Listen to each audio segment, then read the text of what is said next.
Hi, everyone, and welcome to The Fix. I'm Angel Borrelli. In this episode of my off-season series, we will be talking about leading with the elbow, and I have two guests joining me today. First, Larry Owens, former pitching coach with the White Sox organization and currently the head coach at Bellarmine University in Kentucky, which, by the way, will be a D1 school as of June in 2020, and I know we're all excited about that for him. The topic today was actually suggested by Larry. Hi, Larry. Hi, how you doing, Angel? Thanks for having me. I'm great. No, thank you for being here. And my second guest is Joe DeMers, who was drafted as a junior out of the University of Washington and is now a minor league right-handed pitcher for the Oakland A's organization. Joe is the pitcher shown in the visual presentation today and has some very special insights into this topic. Hey, Joe. Hi, Angel. Thank you for having me. Oh, I'm so glad you're here. It's going to be great. So listen, guys, I love this topic. Larry, I love that you suggested it. And Joe, I love that this coincidentally happens to be the issue that we've been working on in your off season. And we'll get to that in a second. But Larry, you said something the other day when we were talking about this topic. And this topic is so cool because everybody right now is chasing velocity. Everybody right now is trying to figure out how to get outs, how to throw better pitches because the hitting's so awesome. And of course, we don't want guys to be getting injured. And the cool thing about this topic, leading with the elbow, actually covers reasons, possibilities for why your pitchers may or may not be suffering from either the loss of velocity, a location issue that you can't really explain, or just that they're getting injured in some unusual places, because this flaw I'm calling it a flaw because it's not the ideal way. It's not what we call scientifically sound to deliver the ball with a leading with the elbow style. And as I teach about this, you'll understand that more. But I love this topic. And Larry, when we were discussing it the other day and you were suggesting it, you said something so awesome. Once again, a golden nugget. And I said, Larry, tell me about this flaw. I mean, do you understand it, et cetera? And in our discussion, you said, all I know is when I look at the pitcher's arm, it doesn't look right. And I don't know what the heck it is, but it looks like the ball, I think you said, is being pushed. And you're correct, the ball is being carried through this type of a delivery. And I think it's awesome because, I'm always reminding coaches of the genius that they have inside of them. You guys have the best eye.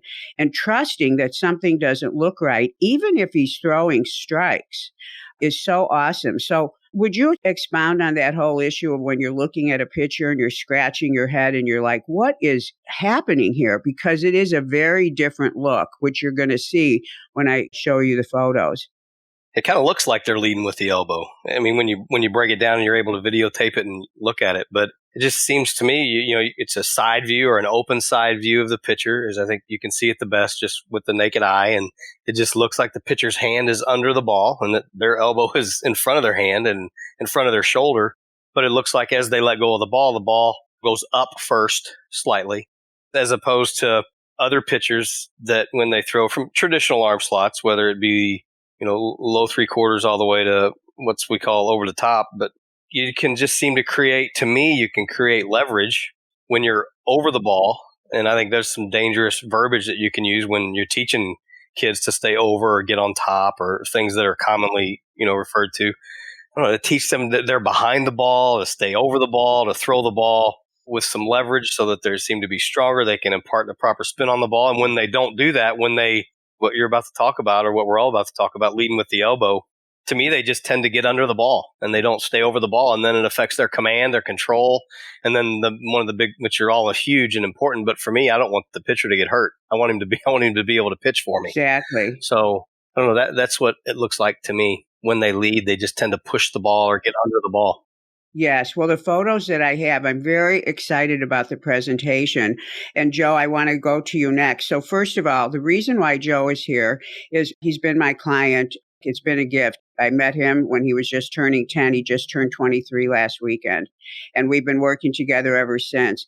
And he was just stellar in high school. And then things started to happen. And the reason why things happen to a pitcher of his level is not because pitching breaks you down. It's his body starts to change.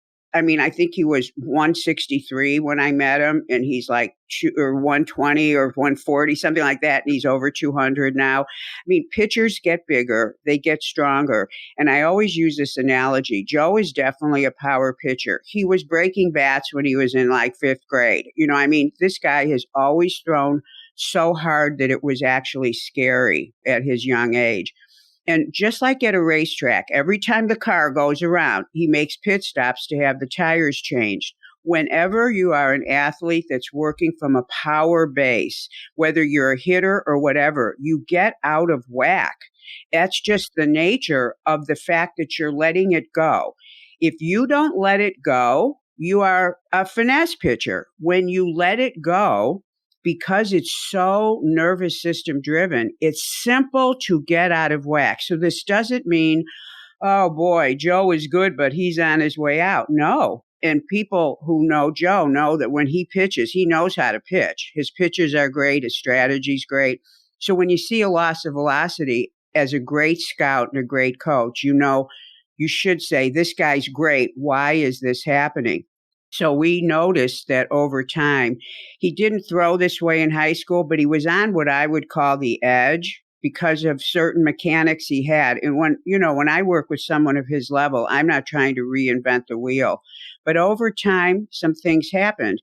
So I brought him home. This time when he came home, I decided to do something creative with him, which was not shut him down. Let's get on top of this problem now when your brain is easy and you've got time, not when you're starting your throwing program, knowing that you're going to have to report in X number of weeks.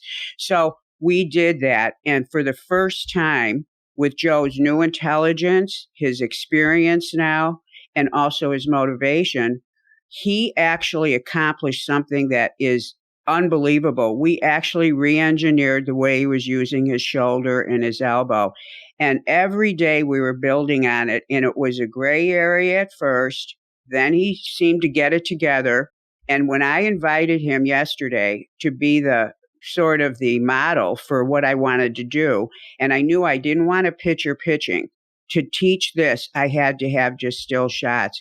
I knew that by having him there, this was going to put another level of awareness for him, because the main thing with pitchers when you're changing mechanics is that they understand what they're doing and why they're doing it. And then from that, they get feel.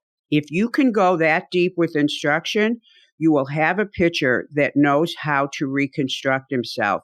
If it is surface, if you just say, do this, and then once in a while he doesn't, you cannot effectively give confidence to that pitcher that change is going to work.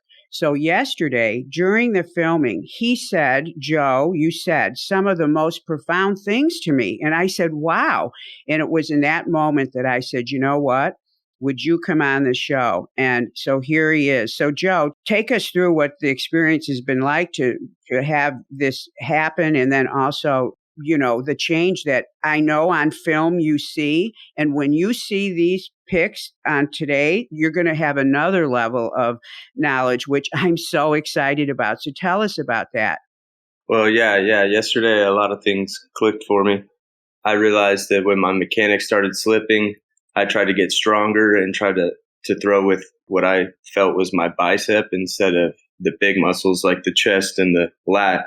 And so that made me drop my arm in, and that tends to make you lead with the elbow. And so the more I just tried to throw harder, the worse it got. And so we really just took a step back and started from almost square one with the whole shoulder range of motion and using your big muscles like your chest and your lat to move the arm forward instead of what I felt was my bicep. Exactly. Well, just so everyone knows, the shoulder and the elbow deliver the ball, and the hand and the wrist impart the last moments of the type of pitch and the spin, etc. But the way the shoulder mechanics work and the elbow mechanics work along with the shoulder controls the way the ball is going to come out of the hand. And everybody who leads with the elbow, while I'm talking about leading with the elbow and what you're going to see and what you're going to learn about it, the reason why a pitcher is leading with the elbow is varied. It can be that he steps too far across his body when he's striding and his hips can't pull through. So he ends up having to just drop his arm and get the ball out of his hand any way he can. It can be because he didn't rotate effectively. There are a lot of reasons why this can happen. But regardless of the reason, and I'm a person, you go to the cause. But what I noticed with Joe is when we discovered the cause, he was still leading with the elbow. And then I realized something. The mechanics of the arm are so personal to the pitcher, and especially when he almost designed it himself to do, just like Joe said, to do something with what he thought he needed to have happen. That becomes a separate skill. So even when you find the cause, like, oh, he's stepping across his body, he can't get his hips through, he has to drop his arm and lead with the elbow, well, let's fix his stride landing. You're going to still see the same arm mechanics because the shoulder and everything that's happening is sort of embedded into his nervous system as a pattern. So, Joe, one of the things that I know every pitcher's sensitive to is how the ball feels coming out of the hand. Can you tell me, now that you are releasing and actually accelerating through the shoulder, and we know that your release point and some things changed because when you were adapting to it, you were missing and you had to go through that phase where, okay, I got to find my new way I am behind the ball now. Can you talk a little bit about the feel that you've had for the way the ball comes out of the hand that's different? Yeah, when I was leading with the elbow, I felt like I was spinning the ball really well, but it was dying once it got to the plate. Now that I'm on top and I'm out in front, releasing closer to home, it really has more life at the end of the pitch. And that's how I can tell when I'm starting to get back into leading with the elbow. And then I know I need to change something to get back to where I'm at now.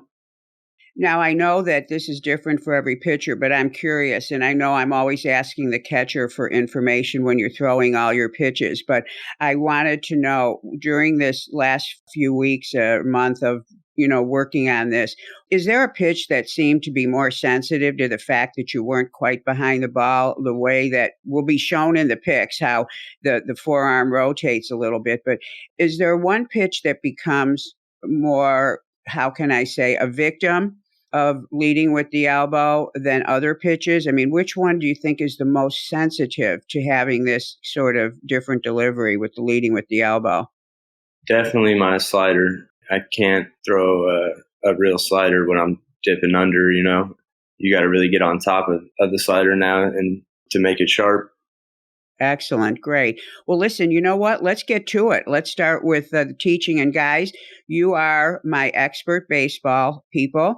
So I'm teaching you about what's happening and want to teach from these photos. So if there's something you don't understand, I need you to ask, because you are representing all the pitchers and all the coaches out there and everyone listening to this podcast. So, of course, my intent is to be clear. Okay, guys, so I want you to go to the email I sent you with all the photos, and I want you to open up photo number 1 called Internal to External Rotation. Tell me when you've got it open. Open. Okay, so the first thing I want everyone to learn is you have to know this language. So this is just an action at the shoulder joint, and it happens to be the action of what the shoulder does in pitching. There's 3 frames here. On the far left frame, Joe is in what we call internal rotation. And I had him internally rotate to the exact angle that we want the arm when the front foot touches down. So this is the early cocking position. It's also internal rotation. I want you to start being able to look at his shoulder itself. And he's got, of course, the seam of his shirt. But if you can see, it almost has a roundedness to it. And when you go to the middle frame, you can see that roundedness changed position. And now his arm is vertical and pointing straight to the sky. The reason why I want you to start seeing the shoulder, and I want you to understand something important, is it's called a ball and socket joint for a reason. And the ball is actually turning. So it's turning backward in the middle photo from the first position. In the third frame, you can see the roundness of his arm. You see how that changed?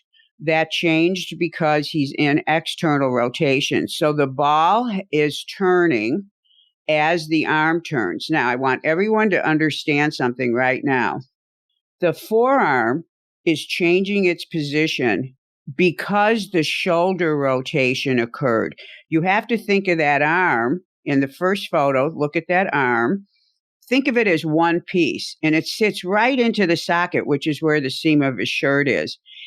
For me to know what his shoulder's doing, all I have to do is look at the angle of his forearm. The forearm itself doesn't do anything. Don't get it confused with the elbow. Okay? The elbow lengthens the arm and makes it short. That's all it does. So in the middle photo, if Joe just lengthened his arm to the side, that's his elbow doing that. So don't get confused. So there's nothing about the elbow we're talking about here right now, even though we're talking about leading with the elbow. Leading with the elbow is a shoulder issue. That's why I want you to understand the shoulder, and I want you to be able to see the shoulder. And when you've got video, it's real easy to see what the shoulder's doing. So in the first photo, notice the roundness is sort of towards us. In the second, you can see it getting to the top of his shoulder. And in the third frame, it rotates backwards. So that's what we have as internal and external rotation. And this motion here is critical to accelerating the ball. Okay, guys, close that photo down. And for everybody, let's go to the second photo. And it's called pre-stretch for acceleration. Everybody got it? Got it. Got it. Okay, so in a normal accelerating position, you want the shoulder pre-stretched before you come forward. And this is what a pre-stretched shoulder looks like from the side and from the front.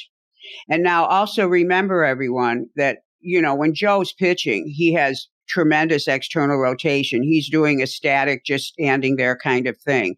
But you can see that he's got external rotation. You also can see, especially in the second frame, you can see that when you look at his shirt, and this is a simple way to see it, you can see he doesn't have any wrinkles between the chest and the arm. You see his chest muscle is completely stretched in a diagonal. And by the way, that chest muscle inserts on the upper arm. So you're seeing a complete stretch there, which is something I'm going to be showing you because you won't see it when he's leading with the elbow. On the first frame, when you see him from the side, you can see the tremendous stretch. And also notice, you can see his face. And also notice his arm is at a 90-degree angle, meaning the angle between the upper arm and the body. Now, I have to teach you something here about the physiology of a contraction. You know that in every sport, so let's take hitting. The bat isn't halfway through the swing, just standing there, and then the ball comes and he swings it. He goes in the opposite direction of which he's going to hit the ball. So he's pre-stretching his rotation, and then he swings through. Tennis player brings the racket way behind them and then goes forward. The shoulder has to go far behind itself. The shoulder has to pre-stretch so that it can accelerate. So if the pre-stretch doesn't occur prior to acceleration, you're not going to have a muscle that actually can explode as much as you want. Now, the rule about pre-stretching a muscle is you have to pre-stretch it and then you have to contract it. You can't pre-stretch it, kind of drop your arm in a different position, lose it, and then try to regain it again. So if you look at his shoulder in the second frame, you'll see that that's the way the shoulder kind of looks if you've ever been standing over someone doing a dumbbell fly for their chest. It's completely stretched. And from that position, you have to then do the opposite action to get the power. So he's actually in full stretch of the internal rotators so that his next movement can be to explode with the shoulder forward to accelerate the ball. That's why this position is so critical. And it is where the flaw of leading with the elbow occurs. Do you guys have any questions on this? No, I'm straight. I'm good right now. It's good. Joe, you got it? Yeah, you're explaining it really well. Okay. So let's go to photo number 3. Okay. So now here's where the difference is. So on this photo here, what you're seeing is the one you saw before, first frame. That is a pre-stretch to the shoulder joint. What you notice on the second one is you're not seeing him pre-stretched at all. He actually has started to bring his elbow forward. He lost the stretch in the shoulder. And I have photos that will depict where this happened. But when you're trying to identify a pitcher's flaw, if he has this, you're somebody who's seeing what you said, Larry. The ball looks funny. It looks like it's being carried. It looks strange. Well, this is exactly the look right here. And Joe, can you see how when you look at your right shoulder blade, how it's forward? Yeah. It's actually rounded. You can't see any what we call retraction, meaning the blades aren't together. This action right here is where the pitcher lets go of all the stretching that he did. And he does that stretching during the rotation phase. When he arrives to throw the ball, he needs to look like the frame on the left. When he's on the right, he's lost all the work of the pre-stretch. And right now, the only joint that's going to be able to do anything is the elbow joint. And just to quantify this, the shoulder is the fastest accelerating joint. You know what? With current research, who knows what they're finding? But I'm just going to say, let's say around 8,000 degrees per second. The elbow goes around max 4,000. So you don't want to be using your elbow to deliver the ball. You want the shoulder to deliver forces that can get transferred to the elbow and then to the wrist. You do not want to lose what you have built up in the shoulder. So let's go ahead and open up the next photo number 4. You guys got it? Got it. Yep. Okay. So now this is what this looks like from the front. So there's a few things I want you to notice. First of all, notice his on the right side, which is the leading with the elbow frame. Just look at his shirt, how it just started to get into just a normal hanging looking position. That is what it looks like when you lose a stretch. So look over to the left and look at that stretch through his shoulder. So do you see how all the work that he developed rotating to stretch the front, how he completely let it go in the right-handed frame? Do you guys see that? Absolutely. And then also, Joe, look at how, and I know you're only depicting this, but I also know you're depicting it from memory because you know how it feels. Mm-hmm. See how your arm dropped lower? Yeah. Yep. And now, guys, I want you to notice something. Notice that the ball in the hand has completely changed its position. Yeah, he's not behind the ball anymore. He's not behind it, and it looks odd. And also, I want you to notice that the ball is not directly in line with his elbow. Okay? The ball is closer to Joe's head on the right than it is on the left. I felt the bicep when I did that, yeah. Yes, because the bicep's controlling the angle of the upper arm to the forearm. Yeah. And in the left-handed photo, you're seeing a pure 90 degrees. I want you to notice on the left, you're seeing a really great 90-90. 90 degrees of an angle between the forearm and the bicep, the upper arm. And notice the 90-degree angle depicted very well by the seams on his shirt between his upper arm and his body. Now, what do we have in that position on the left? We've got the perfect position for acceleration. The shoulder's being stretched. The arm has to be at 90. Why do we want it at 90? Because the ball that's sitting in the shoulder joint is like a golf ball sitting on a tee if you turn the whole thing sideways. That ball spins very nicely when it's at 90 degrees. If it gets low, like on the one on the right, you cannot rotate the same way. So on this photo here, what you're seeing is the ball is not really ready for acceleration. He's going to have no choice but to continue moving that elbow forward. Pitchers have an innate sense of when that ball is ready to accelerate, and they will do whatever they have to do to line it up. And I'm going to show you that again on a different photo. So now these are the two different positions that you'll see between a pitcher that has not gone into leading with the elbow. And Joe will not need to lead with the elbow if he's in the position on the left, because now he's all stretched and he's ready to go. The guy on the right, he's already got a problem, and he's already committed to having an improper shoulder acceleration. Okay, let's close that down, and let's go to the why and the how of this. So we're getting now down to putting the frosting on the cake here. So when a pitcher finds himself, so look on the left here, because this is the most critical thing. This is the genius of the body, by the way. So a pitcher who's doing this, he's trying to compensate and resolve for something. That's why I love this photo here. So here's Joe. He's rotated, and I want you to notice his shoulders are square to the plate. And his arm is just coming into squareness, but notice where the ball is at. So the ball is not ready to go. So now Joe has a problem.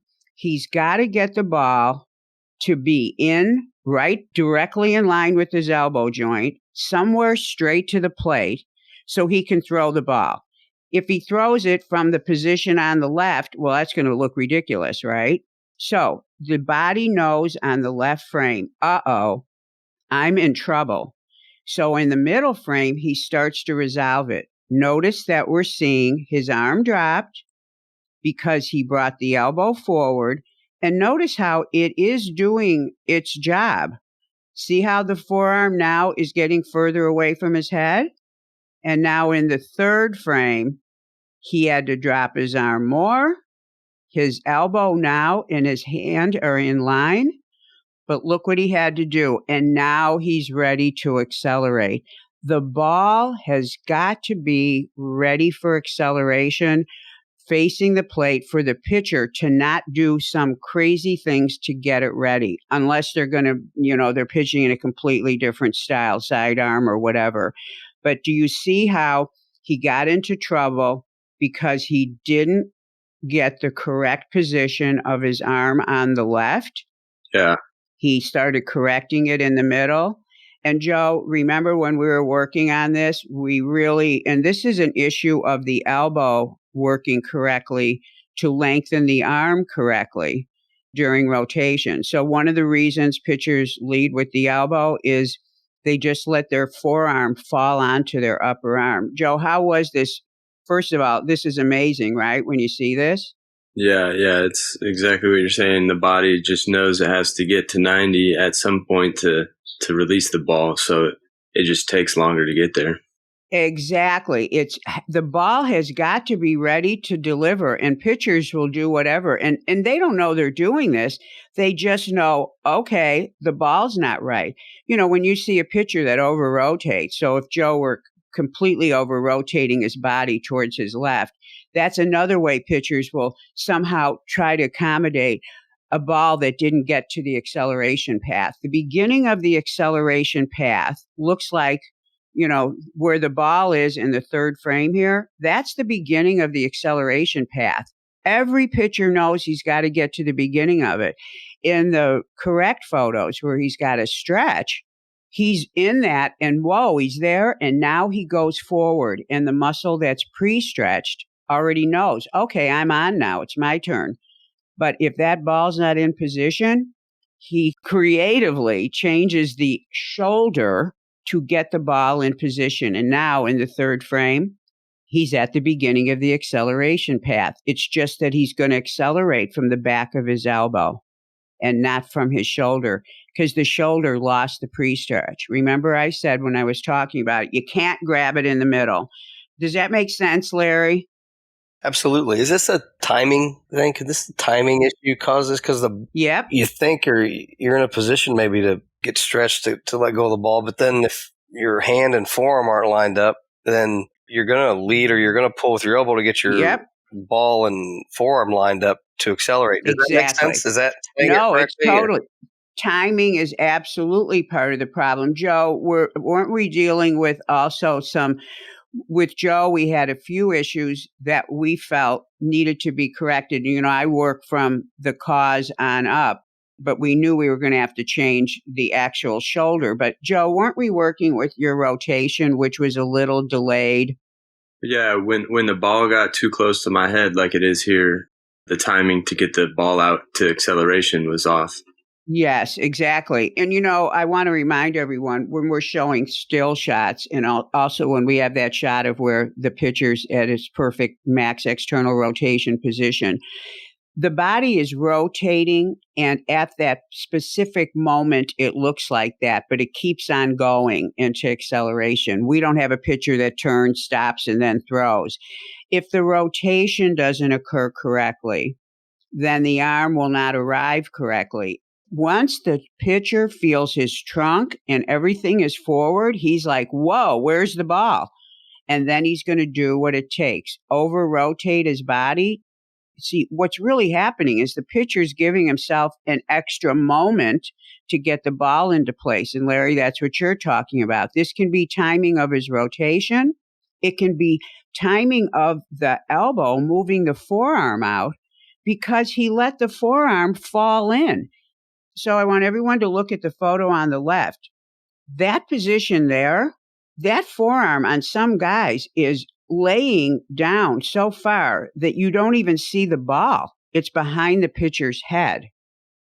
Now, he cannot, from that position, get everything in position by the time he rotates. So now you've got a timing with the elbow, but you also have a problem with the collapse of the arm onto the arm, the collapse of the lower arm onto the upper arm during rotation.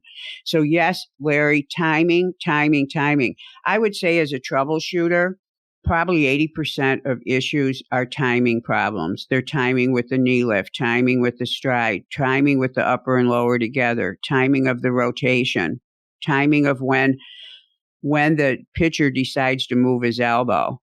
So in the picture on the far left, Joe had a delay in getting his forearm in line to accelerate. His elbow joint had a delayed extension. And so by fixing the rotation and then him adding a little extra to the elbow joint, he was able to eventually get into a pure 90 position. So this is what leading with the elbow looks like. And open up the last photo because all of this ends up in, look at the difference in the hand. So the far left is what happens when you come through the shoulder and accelerate forward. And the one on the right, and by the way, it's the same video, the one on the right produced this. And that to me is insane. So the left is the good pre-stretch 90-90, and the right is when the elbow leads. Yeah. Yes, and you can see how the fingers are on the side. Yeah, and that's what it feels like. That's why I have more life on the ball on the left. Yes. And, and in this photo, and you can see how he looks, his arm has really dropped down. And of course, again, we're doing still shots. And Joe is, because of his working on this, he understands this so intimately that he was able to get into position of each one of these things. But the deal is, look how low his arm was. And if he were moving, if he were actually pitching, all of this would be exaggerated. The issue on the right, the leading with the elbow, you would see more of a dropped arm. You might see more of an odd position of the hand against the ball. What do you think of this one, Larry? That's exactly what Joe explained he was feeling. He was feeling it all didn't have any finish or any life at the end, and it's not when you're coming around the ball and not staying behind the ball, or in some cases it feels like you're over the ball, so you have some leverage, and that explains what he was feeling when he was leading, with his elbow, and that's huge. Exactly. Yeah, because you can spin the ball well on the right. It just isn't the correct spin. Mm-hmm. Especially for the stuff that they're measuring that you're going to need now with ride and yeah, exactly. The vertical break and all the things that are going to be attractive to be productive and to help you move on. So absolutely, no doubt, that's good stuff. So for everyone, coaches, what I'm hoping the intent of this podcast was to help you identify that this is going on. Now, in terms of injuries, so this is actually leading with the elbow, even though elbow is in the title, it is actually an improper shoulder mechanics issue. As you saw in the photos where we saw a stretch shoulder and a not stretch shoulder, the body fires what it feels you stretching. It's actually how, when you go to sit down in a chair, it knows you're sitting down. I mean, the body is unbelievable. It's taking its messages from the spindles inside the muscle. There's so much communication going on.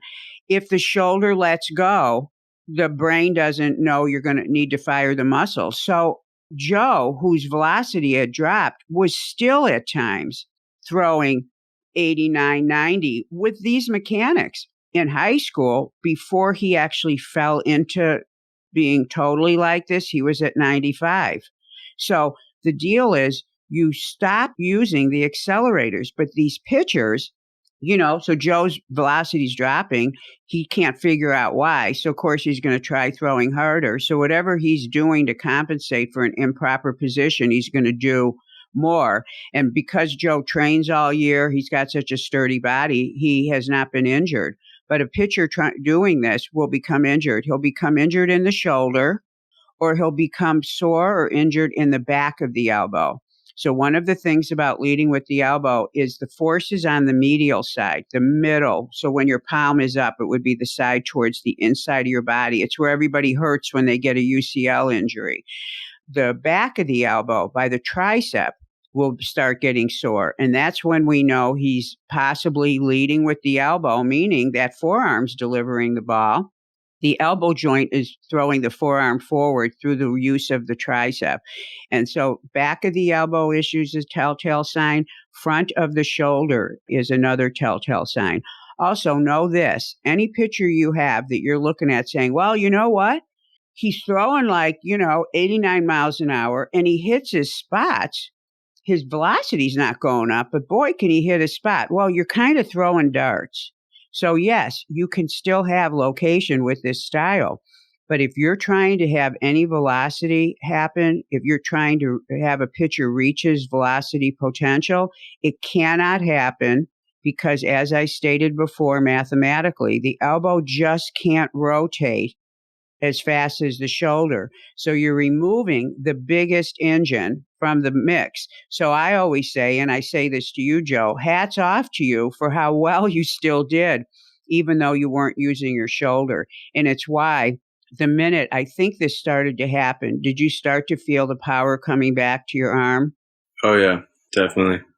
How was it the first time you used your shoulder correctly? Did you get sore, more fatigued? Could you tell you had used new tissue? It wasn't as sore, I wouldn't say. It just felt awkward at first. I felt like I was way on top of the ball, but that's where you want to be. Exactly. Yeah, it's a completely different effect on the release point. So, Coach, any questions? Yes, I do. Of course I do.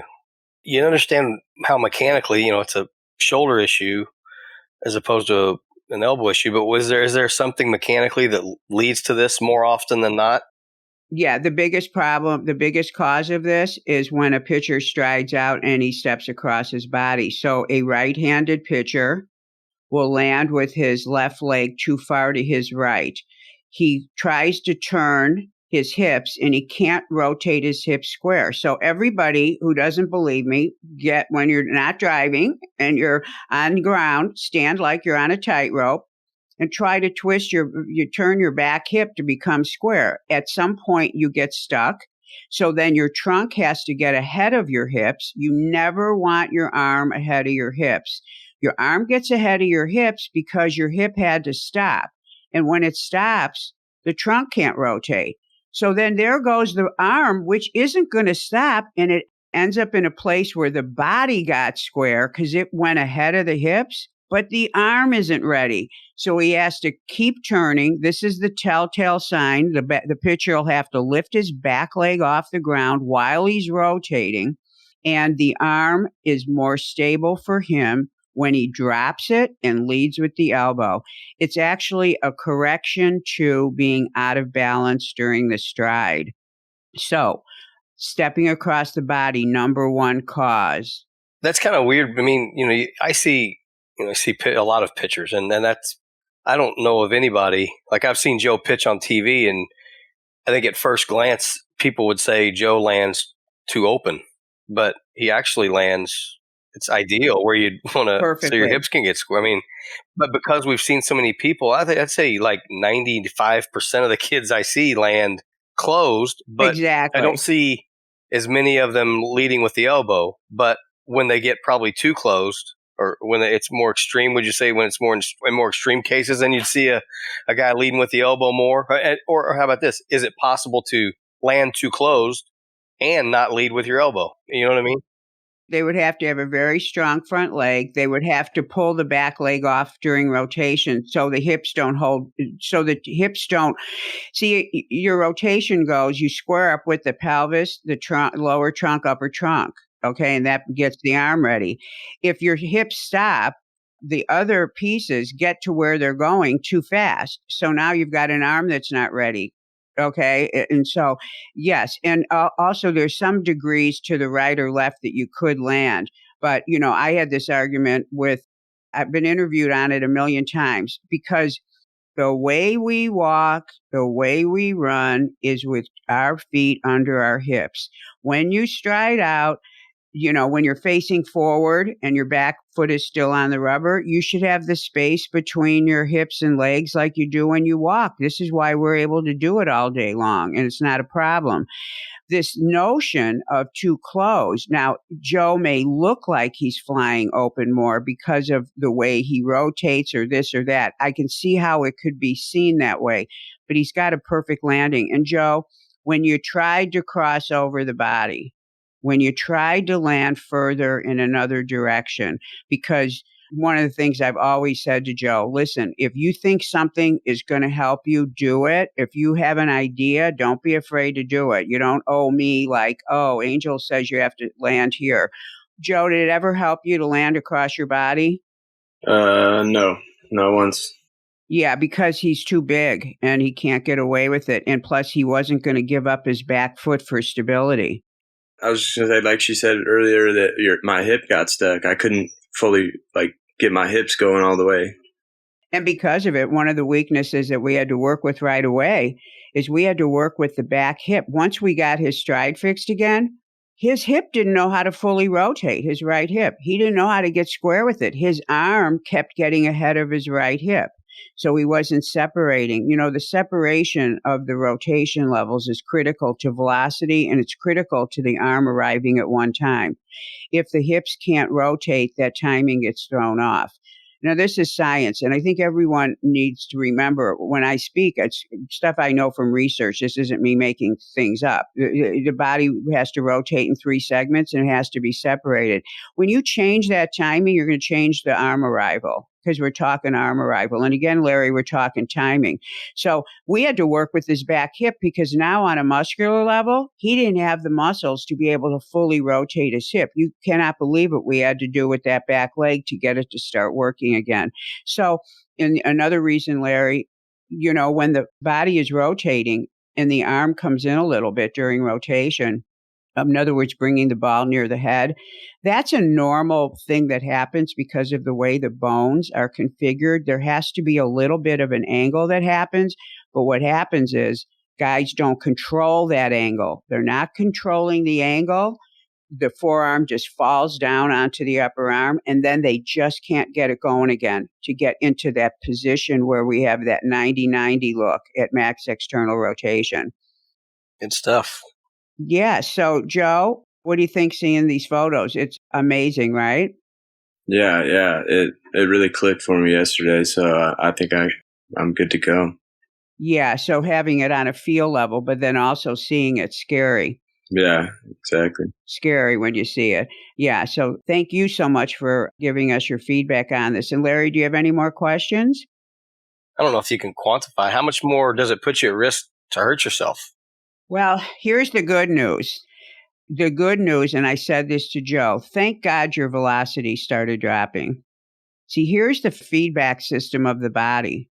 If you start doing something that's weird, something that is not supposed to be done a certain way, the joints sometimes will have a protective mechanism to slow you down. It's why when we hurt ourselves, all of a sudden we go, oh, I kind of hurt my back, it's sore. Next day, you're having spasms. Why are you having spasms? Because you didn't listen. The body said, hey, you hurt me, you're sore, chill for a while. You don't listen. The body starts spasms to stop you in your tracks. That's actually a protective mechanism, because if you kept on going, you could maybe blow out your back. When the body in the pitching motion starts doing something really strange, your velocity usually suffers. And when you start to see a good pitcher go bad, you start to see him drop in velocity, all of a sudden he can't locate, and then you look at him, he looks weird. You're going to get that drop most of the time. So now he's offsetting the weird mechanics. Now, here's the problem. We've got gamers on the mound. Just like Joe said, when his velocity started dropping, he started doing other things. And he did have moments where he had a rise in his velocity again. Am I right, Joe? You would go low and then go high, but he couldn't be consistent. Am I right about that? Yeah, because I didn't know what I was changing.